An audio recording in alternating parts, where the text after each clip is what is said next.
आइए आज एक बेसिक कॉन्सेप्ट डिस्कस करते हैं। कॉस्टिंग का अब्जॉर्प्शन एंड वेरिएबल कॉस्टिंग, जिसको लोग मार्जिनल कॉस्टिंग भी बोलते हैं, और समझते हैं कि दोनों के बीच का बेसिक डिफरेंस है क्या। ये सीए इंटरमीडिएट में भी है, एसीसीए के परफॉर्मेंस मैनेजमेंट पेपर में भी है, सीएमए यूएस में भी है, सीएमए इंडिया में भी है। जहां भी कॉस्टिंग का पेपर है वहां ये तो जरूर डिस्कस होता है कि अब्जॉर्प्शन एंड वेरिएबल कॉस्टिंग क्या है और इनके बीच का डिफरेंस क्या है। तो अगर सिंपल सी बात कहूं तो अब्जॉर्प्शन और वेरिएबल कॉस्टिंग के बीच सिर्फ एक डिफरेंस है, और वो डिफरेंस है फिक्स्ड मैन्युफैक्चरिंग ओवरहेड का। एक में वो प्रोडक्ट कॉस्ट माना जाता है, एक में वो पीरियड कॉस्ट। इसके अलावा बेसिकली कोई डिफरेंस नहीं है। अगर आप बात करें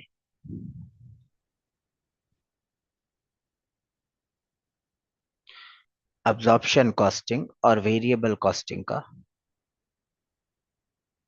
तो बाकी सबका सेम ट्रीटमेंट है। वो प्रोडक्ट कॉस्ट क्या होता है, जो नहीं जानते हैं उनके लिए 2 मिनट बोल देता हूँ। प्रोडक्ट कॉस्ट वो कॉस्ट है जो कि आप बैलेंस शीट में इन्वेंट्री में लेके जा सकते हैं, that is part of cost of production. और पीरियड कॉस्ट वो होता है जो कि आप एक्सपेंस कर देते हैं, राइट ऑफ कर देते हैं पीएनएल में। तो बेसिकली डायरेक्ट मटेरियल जो है वो अब्जॉर्प्शन कॉस्टिंग में भी प्रोडक्ट कॉस्ट है, वेरिएबल कॉस्टिंग में भी प्रोडक्ट कॉस्ट है।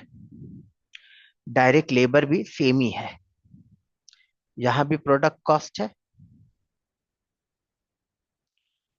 यहां भी प्रोडक्ट कॉस्ट है। Variable manufacturing overhead same, product cost, product cost. Fixed manufacturing overhead, यहां पे एक डिफरेंस क्रिएट हो जाता है। ये जो है अब्जॉर्प्शन कॉस्टिंग में तो प्रोडक्ट कॉस्ट है, बट वेरिएबल कॉस्टिंग में ये पीरियड कॉस्ट है, यानी इसे एक्सपेंस कर दिया जाता है, इसे part of cost of production नहीं माना जाता है। और बाकी के selling general and administrative expense का सेम ही ट्रीटमेंट है, ये दोनों में ही पीरियड कॉस्ट है।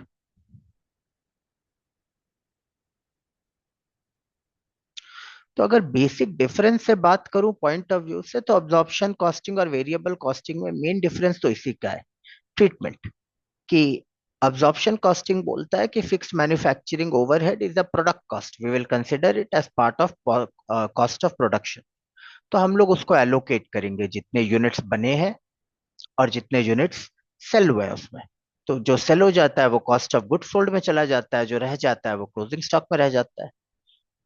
वेरिएबल कॉस्टिंग बोलता है नहीं, all the fixed expenses are period cost. तो फिक्स मैन्युफैक्चरिंग ओवरहेड को भी पीरियड कॉस्ट मान के वो लोग एक्सपेंस कर देते हैं।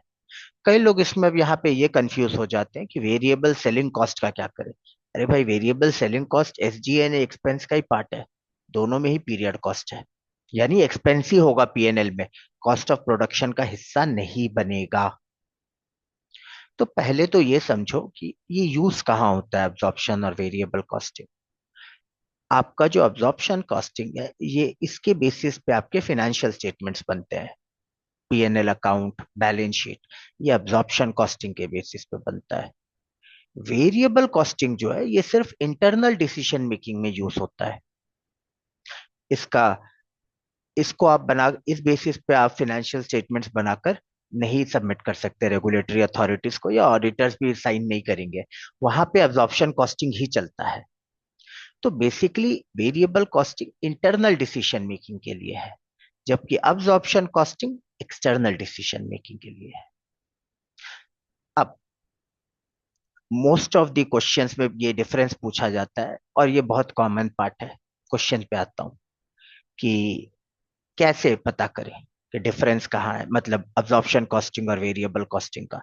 तो देखो, डिफरेंस सिर्फ एक ही वजह से आ रहा, फिक्स्ड मैन्युफैक्चरिंग ओवरहेड, इसी की वजह से बेसिकली डिफरेंस है। अब जो बिक गया, जो सेल ऑलरेडी हो चुका, वो तो वेरिएबल कॉस्टिंग में, चाहे प्रोडक्ट अब्जॉर्प्शन कॉस्टिंग में, दोनों में ही कॉस्ट ऑफ सेल्स में जा रहा ना। एक बात समझो, चलो एक कंपनी है जिसके फिक्स्ड मैन्युफैक्चरिंग ओवरहेड समझो $10 लाख है, और उसकी प्रोडक्शन है $2 लाख, और उसने सेल किए हैं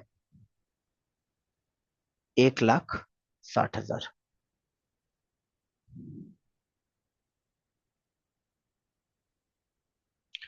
तो पहले तो बेसिकली ये समझ मेरे भाई कि fixed manufacturing overhead rate per unit तो 5 आया, $10 लाख डिवाइडेड बाई 2 लाख। जो बिक चुका है 1,60,000, ये तो तुम कॉस्ट ऑफ गुड सोल्ड में डालेगा, 1,60,000 इंटू 5 करके 8 लाख। डिफरेंस तो बैलेंस 2 लाख का है ना, क्योंकि वेरिएबल कॉस्टिंग में तुम ये पूरा का पूरा एक्सपेंस कर देगा। बेसिक यही है कि वेरिएबल कॉस्टिंग में तुम ये पूरा $10 लाख लेगा और इसको इनकम स्टेटमेंट में डाल के राइट ऑफ कर देगा। इसका मतलब ही एक्सपेंस का मतलब यही होता है पीरियड कॉस्ट का। जबकि अब्जॉर्प्शन कॉस्टिंग में तुम एक पोर्शन रख लेगा जो कि क्लोजिंग स्टॉक में रहेगा। तो डिफरेंस तो इसी की वजह से हो रहा है क्योंकि प्रोडक्शन और सेल में डिफरेंस है। अगर प्रोडक्शन और सेल में कोई डिफरेंस ना हो, या ओपनिंग स्टॉक और क्लोजिंग स्टॉक दोनों ना हो, दोनों का सेम ही इनकम आएगा, क्योंकि जितने यूनिट सोल्ड हो रहे हैं आपने उतने तो कॉस्ट ऑफ गुड सोल्ड बना के इनकम स्टेटमेंट में बुक कर ही लिए। तो डिफरेंस को अगर पकड़ना है तो पहले तो ये पकड़ो कि डिफरेंस बनेगा क्लोजिंग स्टॉक और generally opening stock minus closing stock की वजह से जो डिफरेंस है स्टॉक में। इस केस में मैंने ओपनिंग स्टॉक दिया नहीं है, तो सीधा ही क्लोजिंग स्टॉक है, वरना डिफरेंस ओपनिंग और क्लोजिंग स्टॉक की वजह से बनता है। और इसको मल्टीप्लाई कर दो 5 से, जो रेट पर यूनिट है। ये आ गया आपका डिफरेंस इन इनकम। अगर बेसिक भाषा में समझो तो अब्जॉर्प्शन कॉस्टिंग इनकम जो है वो $2 लाख से ज्यादा होगी। क्यों? क्योंकि इतना एक्सपेंस आपने पीएनएल में इस साल नहीं लिखा है, जब बिकेगा तब लिखोगे। जबकि वेरिएबल कॉस्टिंग में सारा 10 लाख लिख दिया।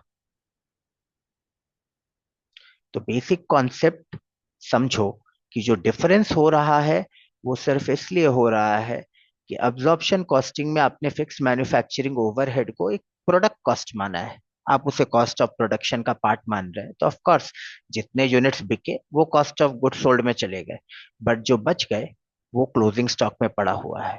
जबकि वेरिएबल कॉस्टिंग में आप सारा का सारा राइट ऑफ कर दे रहे हो इमीडिएटली। तो डिफरेंस तो इसीलिए आएगा, ending stock that is closing stock minus beginning stock और बिगनिंग इन्वेंट्री बोल दो,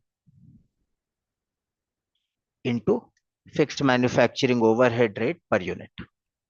बेसिक सा बात है। हाँ, कुछ केसेस हैं जहां इस तरीके से नहीं कैलकुलेट हो पाएगा, बट वो बहुत एडवांस कॉन्सेप्ट्स है जहां पे डिफरेंस क्रिएट होगा ओपनिंग स्टॉक और ओपनिंग कॉस्ट ऑफ प्रोडक्शन और closing cost of production. But more और लेस यही स्टोरी है कि डिफरेंस का बेसिस ही यही है कि आपका जो अब्जॉर्प्शन कॉस्टिंग है उसमें आप कह रहे हो कि फिक्स्ड मैन्युफैक्चरिंग ओवरहेड एक प्रोडक्ट कॉस्ट है, वेरिएबल में आप पूरा का पूरा राइट ऑफ करते रहे हो। तो अब्जॉर्प्शन में कुछ कॉस्ट तो राइट ऑफ नहीं हुआ, ये क्लोजिंग स्टॉक में पड़ा हुआ है। तो डिफरेंस इसीलिए क्रिएट हो रहा है। अगर ओपनिंग और क्लोजिंग स्टॉक किसी क्वेश्चन में है ही नहीं, या प्रोडक्शन और सेल सेम निकल गया, दोनों की इनकम सेम आएगी, बिकॉज तब डिफरेंस नहीं क्रिएट हुआ ना। इस साल जितना भी आपका फिक्स कॉस्ट था आपने अब्जॉर्प्शन में भी लिख दिया कॉस्ट ऑफ गुड्स सोल्ड बोलकर, वेरिएबल में तो आपने एक्सपेंस कर ही दिया पीरियड कॉस्ट बता के। अब कुछ सवाल बनाते हैं, इससे कॉन्सेप्ट कुछ बेटर अंडरस्टैंड होंगे। हो सके तो सवाल का स्क्रीनशॉट ले लेना जब पढ़ रहा हूं, ताकि आपकी लाइफ इजी रहे, क्योंकि साथ में अगर सवाल पढ़ोगे और सवाल को समझोगे तभी बनेगा। A corporation had the following unit cost for the recently concluded calendar year। तो अभी जस्ट जो साल खत्म हुआ है उसमें एक कंपनी का कॉस्ट दिया हुआ है। तो मैन्युफैक्चरिंग वेरिएबल $8 है, मैन्युफैक्चरिंग और फिक्स्ड $3 है। यहीं पे तो डिफरेंस है फिक्स्ड मैन्युफैक्चरिंग ओवरहेड का। सेलिंग का फिक्स्ड या वेरिएबल से तो कोई मतलब भी नहीं है, दोनों केस में ही पीरियड है। नॉन मैन्युफैक्चरिंग वेरिएबल 2 है, तो variable selling general and administrative expense है, और fixed 5.5। Inventory for the sole product, तो एक ही कंपनी प्रोडक्ट बनाता है। Totalled 6,000 units on January 1 and 5,200 units on December 31। तो ओपनिंग स्टॉक 6,000 था और क्लोजिंग स्टॉक 5,200 है। When compare two variable costing income, absorption costing income क्या है? पहले तो ये समझो कि हुआ क्या होगा। प्रोडक्शन तो इन्होंने बताई नहीं है, बट अगर एक लॉजिकली सोचो, तो अगर ओपनिंग स्टॉक 6,000 है और क्लोजिंग स्टॉक 5,200 है, इसका मतलब तो यह है कि इस साल जो भी प्रोडक्शन हुआ है, सेल उससे ज्यादा हुआ है।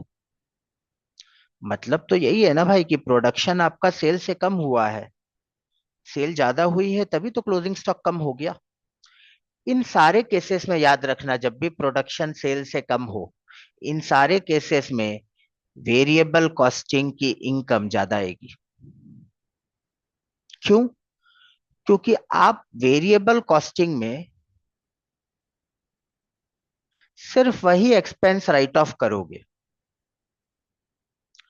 आप वेरिएबल कॉस्टिंग में सिर्फ वही एक्सपेंस राइट ऑफ करोगे जो इस साल इंकर हुआ है, जबकि फिक्स कॉस्ट में आपने कुछ पुराने भी रखे होंगे, वो भी इस साल अनवाइंड हो जाएंगे। समझो, कंपनी ने बताया तो है नहीं कितने प्रोडक्शन किए, चलो अज्यूम कर लेता हूँ 10,000 प्रोड्यूस किए। सेल 9,200 किए होंगे, सॉरी सेल 10,800 किए होंगे।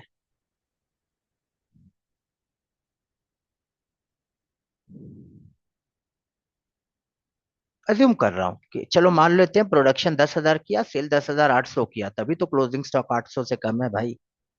तो इस केस में हुआ क्या होगा? पहले तो फिक्स में एक्सपेंस है कितना इस साल का? $3 पर यूनिट बोल रहा है, प्रोडक्शन बेस पे कैलकुलेट होता है, तो 10,000 इंटू 3 हो गया 30,000। ये आपने सारा का सारा वेरिएबल कॉस्टिंग में, पीएल में राइट ऑफ कर दिया होगा, क्योंकि पिछले साल का एक्सपेंस तो आपने सारा का सारा पिछले साल राइट ऑफ कर दिया होगा। बट अब्जॉर्प्शन कॉस्टिंग में क्या होगा? अब्जॉर्प्शन कॉस्टिंग में जितना सेल हुआ वो जाएगा closing cost of goods sold में। तो इस केस में अब्जॉर्प्शन कॉस्टिंग में जहां आप cost of goods sold calculate करोगे, 10,800 इंटू 3 हो जाएगा, जो कि 32,400 हो जाएगा। ज्यादा एक्सपेंस लिखा जाएगा, क्योंकि भाई आपने पिछले साल डेफर कर दिया था ना क्लोजिंग स्टॉक में कुछ एक्सपेंस। तो इस साल जितना सेल हो रहा है उसी बेसिस पे तो आप बुक कर रहे हो, तो कॉस्ट ऑफ गुड्स सोल्ड ज्यादा हो जाएगा वेरिएबल अब्जॉर्प्शन कॉस्टिंग में। तो इस केस में वेरिएबल कॉस्टिंग की इनकम तो ज्यादा आएगी। तो हमेशा याद रखना, जब भी sale of goods in a particular year production से ज्यादा होगा, उस साल आपकी वेरिएबल कॉस्टिंग की इनकम अब्जॉर्प्शन कॉस्टिंग की इनकम से ज्यादा होगी। Reverse is also true. जब भी आपका प्रोडक्शन सेल से ज्यादा होगा, उस साल की इनकम आपकी अब्जॉर्प्शन कॉस्टिंग की वेरिएबल कॉस्टिंग से ज्यादा होगी। कितनी ज्यादा या कम होगी? एग्जैक्टली यही फॉर्मूला है कि ending beginning stock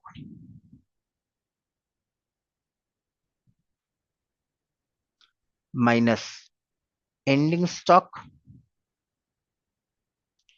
into fixed manufacturing overhead rate per unit. यानी बिगनिंग इन्वेंट्री थी मेरी 6,000,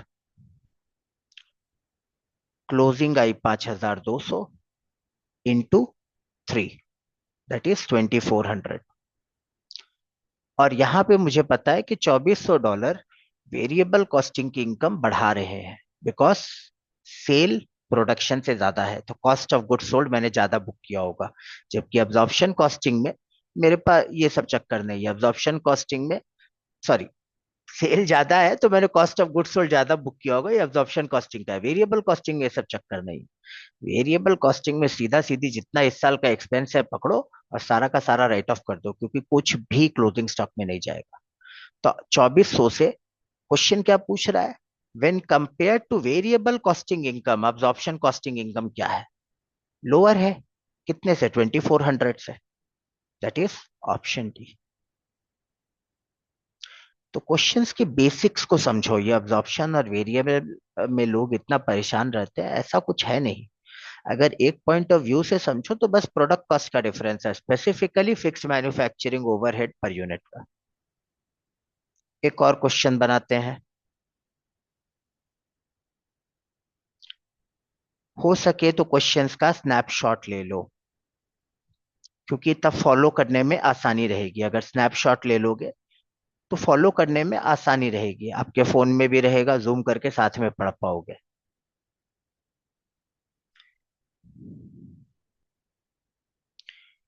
during the first month of its operations, a company manufactured a product with variable production cost of $50 per unit. तो पहला महीना था company का production का, company ने किसी प्रोडक्ट को बनाया, variable production cost $50 per unit रखा। फिक्स्ड मैन्युफैक्चरिंग ओवरहेड टोटल आया $18 लाख, और एलोकेट हो रहा है based on units produced. During the month the company completed 15,000 units and sold 12,000 units and incurred no variances. ये स्टैंडर्ड कॉस्टिंग की बात हो रही है कि वेरियंस कुछ नहीं आया, जो एस्टिमेट था वही हुआ। अगर कंपनी की ऑपरेटिंग इनकम अब्जॉर्प्शन कॉस्टिंग में 4 लाख थी, तो वेरिएबल कॉस्टिंग में कितनी आएगी? तो देखो, पहले तो ये समझो कि रेट है कितना per unit fixed manufacturing cost का।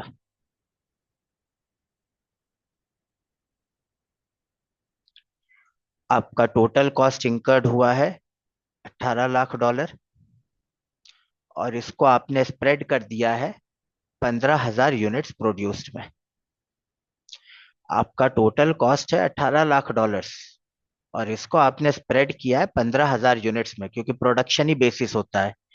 तो 120 पर यूनिट है, तो एक यूनिट में 120।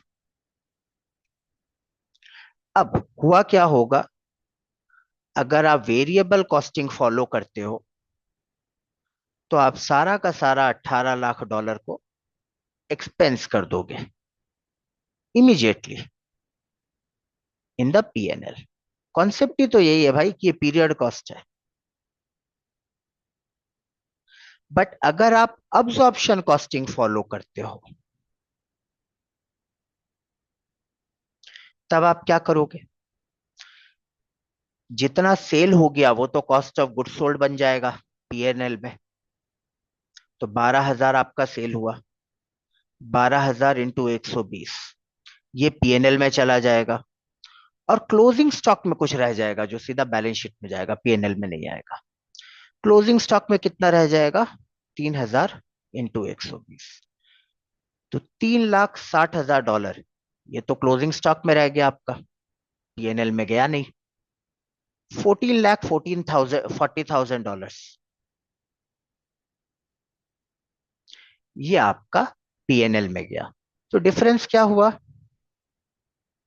वेरिएबल कॉस्टिंग में पूरा $18 लाख एक्सपेंस बना के पीएनएल में डाल दिया। अब्जॉर्प्शन कॉस्टिंग में ऐसा नहीं किया। 12,000 जो यूनिट्स बिके थे उसका 14,40,000 डाल दिया, बाकी 3,60,000 क्लोजिंग स्टॉक में पड़ा है। जब होगा, सेल होगा, तब डालेंगे। तो इस सारे केसेस में पहले तो याद रखना कि जब भी प्रोडक्शन सेल से ज्यादा हो, अब्जॉर्प्शन कॉस्टिंग की इनकम हमेशा वेरिएबल कॉस्टिंग से ज्यादा आएगी, क्योंकि कुछ एक्सपेंस आप हमेशा डेफर कर दोगे क्लोजिंग स्टॉक के फॉर्म में, इमीडिएटली राइट ऑफ नहीं करोगे पीएल में।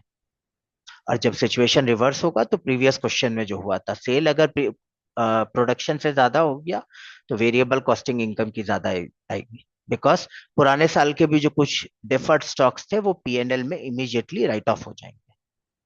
तो इस केस में समझिए, आपका डिफरेंस यही है कि एक में आपने $18 लाख एक्सपेंस किया है, एक में आपने 14,40,000 तो डिफरेंस कितना है? डिफरेंस वही है, $3,60,000। अब्जॉर्प्शन कॉस्टिंग में आपने एक्सपेंस कम दिखाया है, तो इसकी इनकम हाई है $3,60,000 से। तो अब्जॉर्प्शन कॉस्टिंग की अगर इनकम $4 लाख है तो वेरिएबल कॉस्टिंग की 4 लाख माइनस 3,60,000 होनी चाहिए, $40,000। अगर फॉर्मूला के बेसिस पे करना चाहते हो तो भी हो जाएगा। क्लोजिंग स्टॉक, बिगनिंग स्टॉक है नहीं, क्लोजिंग स्टॉक है 3,000 इंटू 120, ये आ गया डिफरेंस।